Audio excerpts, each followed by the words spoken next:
Hello guys, welcome back to my channel. आप सबका स्वागत है मेरे यूट्यूब चैनल कोडिंग अड्डा पर। तो आज हम बात करने वाले हैं टेबल। HTML के अंदर जो हम टेबल बनाते हैं, मतलब HTML का यूज़ करके जो हम टेबल बनाते हैं एक वेबसाइट के ऊपर, तो उसके बारे में बात करेंगे। ये HTML का बेसिक सिंटैक्स होता है जो हमने पिछली वीडियो में पढ़ ही लिया था। तो हम सबसे पहले टेबल बनाने के लिए टेबल टैग का यूज़ करेंगे।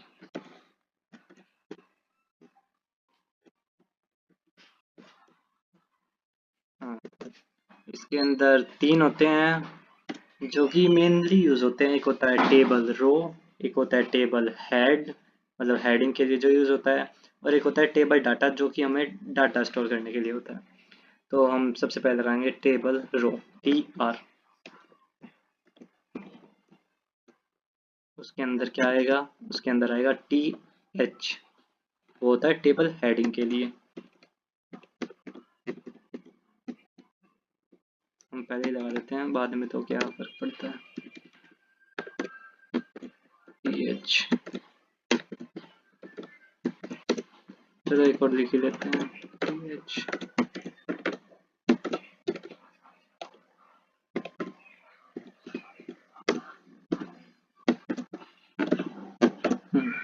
तो ये हो गया एक। इसी के साथ रुक जाओ, इसको कॉपी कर देते हैं, पेस्ट पेस्ट।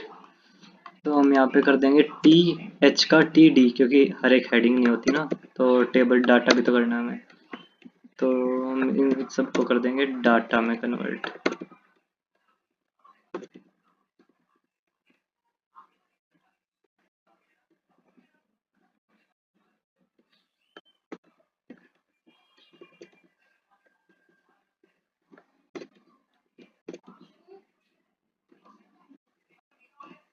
हाँ, तो ये हो गया टेबल हेड, ये हो गया टेबल डाटा, ये हो गया TR मतलब टेबल रो।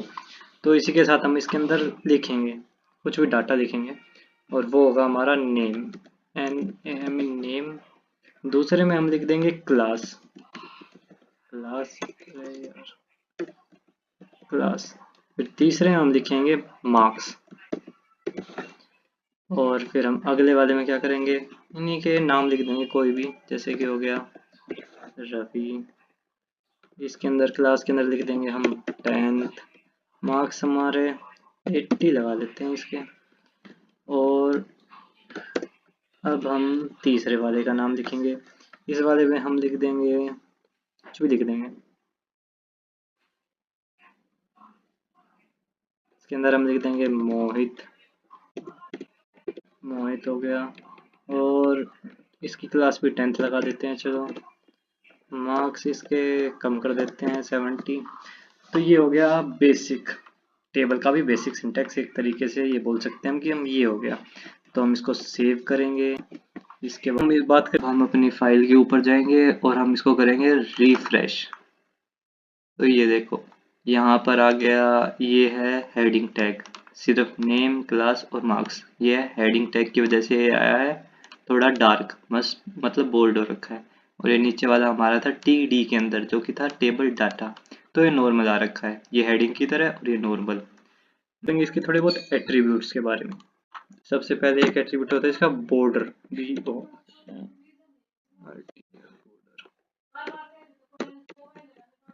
देखो, अब हम इसको सेव करेंगे तो इसके अंदर इसी के साथ हम साइड में कोई भी लाइन नहीं है, कोई बॉर्डर नहीं है, कुछ नहीं है। अब हम उसके अंदर बॉर्डर एट्रीब्यूट लगाया है। तो अब हम इसको रिफ्रेश करेंगे, ये देखो। इसको थोड़ा जूम कर देते हैं, ये देखो। यहाँ पर एक बॉर्डर बाहर है जो कि पूरे टेबल का है, और एक बॉर्डर अंदर है जो कि सिर्फ इस एक सेल का है। हर एक सेल का अलग बॉर्डर आ रखा है। तो अब हम आगे देखते हैं, दूसरा देख लेंगे। इसके अंदर और भी बहुत सारे एट्रीब्यूट होते हैं, जैसे कि अब हम इसको हटा के स्टाइल टैग लगा सकते हैं, STYL स्टाइल, बी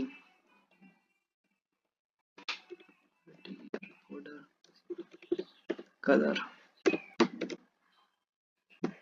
इसके अंदर हम दे देंगे रेड। सेव करेंगे इसको और करेंगे रिफ्रेश। तो ये देखो, रिफ्रेश करते ही क्या हुआ, ये जो बॉर्डर है वो रेड कलर का आ गया, और हमने सिर्फ टेबल के अंदर लगाया था तो इसलिए सिर्फ टेबल वाला बॉर्डर जो था वो आया है, सेल वाला बॉर्डर अपने आप हट गया। देते हैं हम, वापिस लिख देते हैं बॉर्डर, वापिस वैसा ही हो जाएगा। तो हम अगले की बात करते हैं, ये हो गया। हम अगले में बात करेंगे, जैसे कि पहले यूज क्या करेंगे, हम यूज करके दिखाएंगे आपको कॉलम स्पेल। इसके अंदर हम दिखाएंगे सबसे पहले वाले के अंदर ये होता है COL col SPN span, col span equals to 2। तो हम 2 का कोल स्पैन लेंगे, ये उसके बाद हम इसको रिफ्रेश करेंगे और ये देखो यहाँ पर ये जो था 2 कॉलम, इन दोनों को मर्ज कर दिया गया है, ये बीच का एक लाइन हट गई है, तो ये दोनों मर्ज हो गए, इन दोनों का जो स्पैन था वो कंबाइन कर दिया, मतलब कोल स्पैन ने इन दोनों कॉलम्स को, ये यूज होता है इसका। तो इसके साथ इसे रो स्पैन करना, तो यहाँ पे एक है ROW SPN equals to 2, save करेंगे। तो इसी के साथ हम ऐसे कर देंगे, तो ये देखो यहाँ से भी एक वाले हट गया, मतलब ये अच्छे से क्लियरली समझ में नहीं आ रहा होगा, तो 1 मिनट इसके लिए हम ऊपर वाले को हटा देते हैं, इस वाले को रख लेते हैं। तो अब ये देखो, ये जो अब इसमें ये जो 2 रो थी, रो स्पैन के बाद हमने रिफ्रेश करने के बाद ये देखो यहाँ पर एक ये रो थी और एक ये रो थी, तो इन दोनों के रो के बीच में जो ये लाइन थी ये हट गई रो स्पैन की वजह से, और ये दोनों एक हो गए। तो इसका मतलब ये है कि ये अब इन दोनों बॉक्स के लिए है, दोनों रोज के लिए, मतलब तो 70 वाला हम है ना, ये अगर हम इसको काट देंगे ना और सेव करेंगे तो ये इसके अंदर क्लियर बिल्कुल बिल्कुल ठीक दिख रहा है टेबल। तो ये अब जो 80 मार्क्स है ये दोनों के लिए है, इस रवि के लिए भी, ये मोहित के लिए भी। तो ये कहना चाहता है ये, ठीक है। ये सिर्फ 2 का है ना, अगर हम ऐसे 3 का बना लेना तो और अच्छे से समझ में आएगा।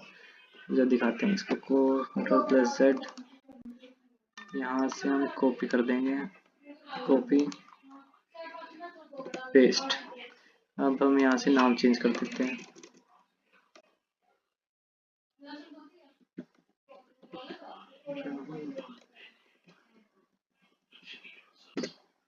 50 मार्क्स कर देते हैं, इसको सेव करेंगे। ये देखो ये वाला जो 70 था ना, इसके ये इससे 2 वाला दिखा है तो हमें 2 कट गया। अब हम यहाँ पर अगर हम 3 लिख देंगे ना तो हमें ये लास्ट वाले दोनों अलग रो में दिखेंगे और ये अकेला दिखेगा। हाँ तो देखो, अगर हमें इसी के साथ अगर रो का स्पैन, ये हो गया रो स्पैन जो हमने देखा। रो स्पैन के अंदर क्या होता है, उसके अंदर वो ऐसे हॉरिजॉन्टली कट कर देता है जितनी भी लाइन होती है ना, 1 2 3 4 नीचे की तरफ।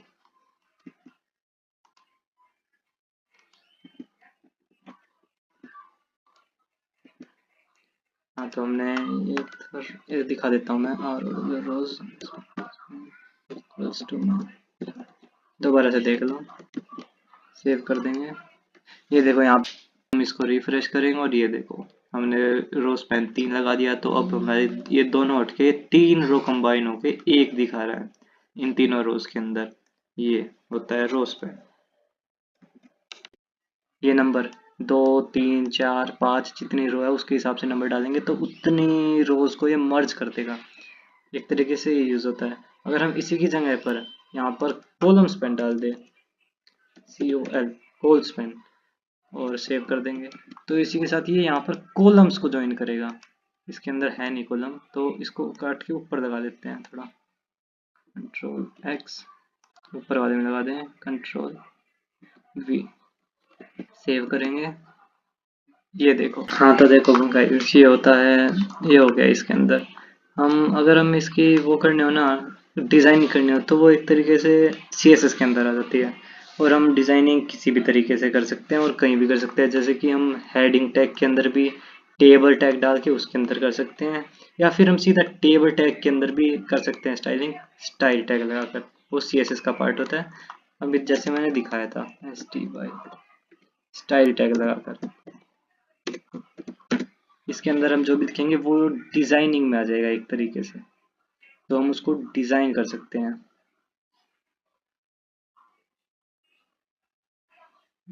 तो हम देख लेते हैं इसके अंदर क्या क्या कर सकते हैं। हम बहुत कुछ कर सकते हैं, जैसे कि हम टेक्स्ट का साइज चेंज कर सकते हैं, टेक्स्ट का फॉन्ट चेंज कर सकते हैं, हमें इनको अंडरलाइन करना अंडरलाइन भी कर सकते हैं। ऐसे ऐसी चीज़ें हम यूज़ कर सकते हैं। वैसे अंडरलाइन वाला टैग अगर हम यहाँ पे सीधा यूज़ करेंगे ना,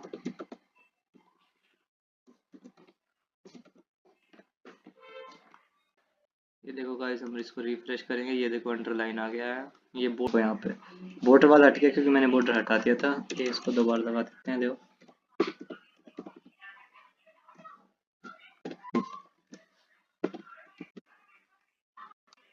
तो लो गाइस, रिफ्रेश करते हैं, ये देखो बॉर्डर भी आ गया है और अंडरलाइन भी है। तो ऐसे हम नॉर्मली कर सकते हैं। तो और बाकी डिजाइनिंग वाली हम स्टाइल टैग के अंदर कर सकते हैं। अगर वैसे हमने ये खाली छोड़ा है तो इसके जैसे जो इसकी खुद की थी ना, तो वो आ गया। हम यहाँ पर दूसरे तरीके का भी दे सकते हैं, जैसे कि सॉलिड हो गया, या फिर डिज़ाइन में हो गया। जै वो थोड़ा मुड़ के होता है, स्प्रिंग टाइप, अलग अलग नाम होते हैं उनके एट्रीब्यूट्स के। तो हम कैसे भी बॉर्डर दे सकते हो उसको, कलरफुल बॉर्डर भी दे सकते हो, जैसे हमने कलर में दिया था। और अगर हम इसके अंदर साइज लिख देंगे इसका, जैसे कि कुछ भी लिख दो, तो ये उस साइज का देगा। ये देखो, हम इसको रिफ्रेश करेंगे और ये देखो, ये यहाँ से लेकर यहाँ तक जो है, ये हमारे ने जो बॉर्डर दिया है वो है। ये 24 का आ गया है बॉर्डर। मतलब जो एक होता है वो डिफॉल्ट होता है, हमने 24 दिया था, 24 का वो आ गया है। इसको आप किसी में भी देख सकते हैं। तो ये देखो, तो ये देखो, ऐसे अगर हम यहाँ पर कम कर देंगे तो कम हो जाएगा। तो ये देखो, हमने रिफ्रेश किया, ये देखो, तो हमारा 2 का कितना है, थोड़ा सा है, क्योंकि हमने जो पहले डिफॉल्ट होता है वो 1 का था, तो वो बिल्कुल बस लाइन दिखाई दे रही थी। अभी हमने 2 कर दिया तो ये थोड़ा डबल दिखाई दे रहा है, थोड़ा मोटा सा। ये होता है नॉर्मली हमारा टेबल टैग। इसी के साथ ये खत्म हो गया। बाकी हम इसकी डिजाइनिंग हम CSS में पढ़ लेंगे, कोई बड़ी बात नहीं है। CSS हम बाद में करेंगे, HTML खत्म होने के बाद। तो ये हो गया टेबल। इसके बाद हमारा क्या क्या रह गया, एक लिस्ट रह गया और एक रह गया फॉर्म। तो लिस्ट के अंदर भी वैसे ज़्यादा चीज़ें नहीं आती, और फॉर्म थोड़ा सा बड़ा हो सकता है क्योंकि उसके अंदर वो आराम से देख सकते हैं हमको, खुद के काफ़ी सारे वो होते हैं उसके अंदर टैग्स जो हम यूज़ कर सकते हैं, या उसको डेकोरेट करने के लिए हम वो भी CSS के अंदर डाल सकते हैं। हम मेन तो डेकोरेशन का ही होता है कि हम अपनी वेबसाइट को कैसे डिज़ाइन करते हैं, कैसे अट्रैक्टिव दिखाते हैं हम इसको। लिस्ट, चलो देख लेते हैं लिस्ट क्या होता है। देखो, चलो इसको पूरा ही कट कर देते हैं।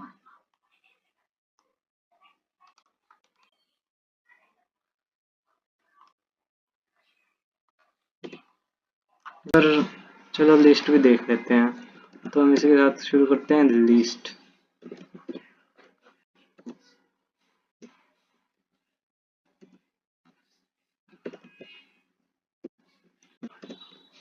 ये लिस्ट दो तरह की होती है, एक होती है ऑर्डर्ड लिस्ट, एक होती है अनऑर्डर्ड लिस्ट। तो सबसे पहले हम देख लेते हैं ordered list. O L O L लिख दिया। इसके अंदर हम लिखेंगे लिस्ट, LI होता है लिस्ट के लिए। Enter, LI। उसके बाद हम इसको कर देंगे क्लोज। फिर हमारा आता है एक अनऑर्डर्ड लिस्ट, UL। उसके बाद इसके अंदर भी हम लिखेंगे 2 लिस्ट, LI, एक और लिस्ट, दोबारा LI। ये भी हम क्लोज कर देंगे। तो इसी के साथ अब हम लिखेंगे लिस्ट के अंदर कोई कुछ भी, जैसे कि हम लिख देंगे एप्पल। ये वैसे हम क्लोज कर सकते हैं, अगर नहीं भी करेंगे तो भी ये काम करता है। और हो गया ग्रेप्स, LI। इसके अंदर हम लिख देंगे सब्जेक्ट के नाम लिख देंगे, चलो मैथ्स। देखो, अब अगर इस LI का क्या होता है, अगर हम बट क्लोजिंग टैग यूज करना चाहें तो कर भी सकते हैं, ना करना चाहे तो भी ना करो, तो भी कोई ज़्यादा फर्क नहीं पड़ता। देखो, इसको सेव करके दिखा देते हैं। लो गाइस, देखो, अब हमने ये वाला दिया था ऑर्डर्ड लिस्ट के अंदर, ये दिया था अनऑर्डर्ड लिस्ट के अंदर। ये ऑर्डर्ड लिस्ट में आया है 1 2 3 की काउंटिंग में, और ये आया है सिंबल्स में ऐसे।